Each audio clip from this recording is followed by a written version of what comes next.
props for more hands-on speech, but Stacy didn't approve of me jumping my horse on the nice hardwood floor, or bringing in a few truckloads of snow so I could drop in from the ceiling on my skis.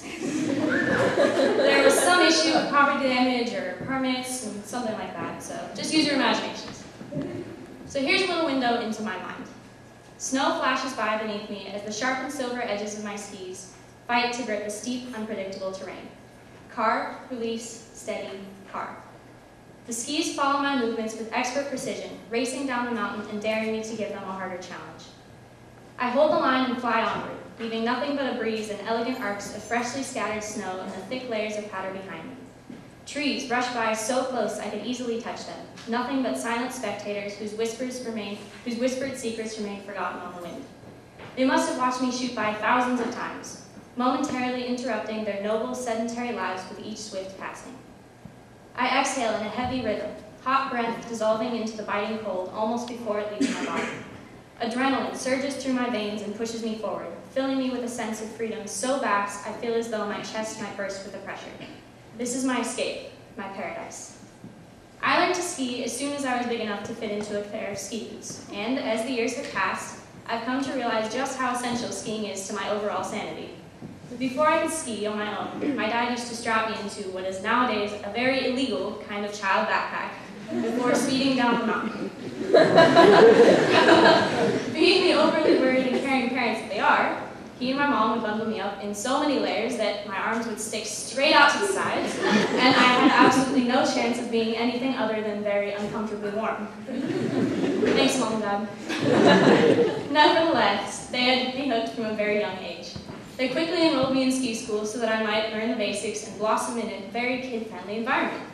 But, like their previous attempts with vegetables in Sunday school, it was a grisly undertaking and I protested with every fiber in my little body.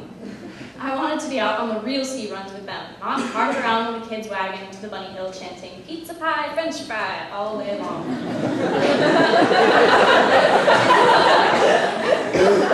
As if the required edgy-wedgy that held the tips of my skis together wasn't enough, we had hot pink vests with handles on the back so that the ski instructors could manhandle us onto the chairlifts if necessary.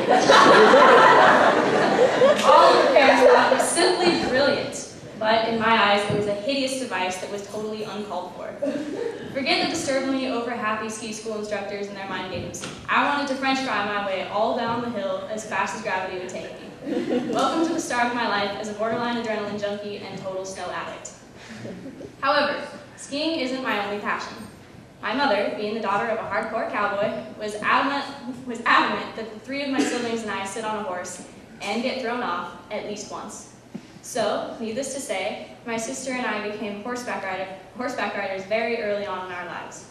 We've taken to the sport of jumping over large obstacles while perched on the backs of our massive horses whose rippling muscles send us flying over anything in front of them. Sounds awesome, right? It's definitely been a thrill flying through the air on the back of a horse and racing the clock to find the fastest path over the jumps. But I wouldn't recommend it for anyone who doesn't like a good adrenaline rush. I've come across a few jumps that have seemed impossibly big while they loomed two strides in front of me, but waiting on the other side is always a tingling excitement and satisfying sense of accomplishment. I've even considered taking my choice sports further and combining riding and skiing for the ultimate sense of accomplishment. I've come up with a few ideas, like strapping a pair of skis to my horse and riding it down the mountain like a giant sled, but I figured the horse probably wouldn't be down for that. But hey, maybe with enough training and practice it could work. I mean, what would be more amazing than throwing myself off a snowy cliff clinging to a horse that's strapped to a pair of skis? I guess for now it's just wishful thinking, but if I ever pull it off, I'll make sure to let you know. Thank you.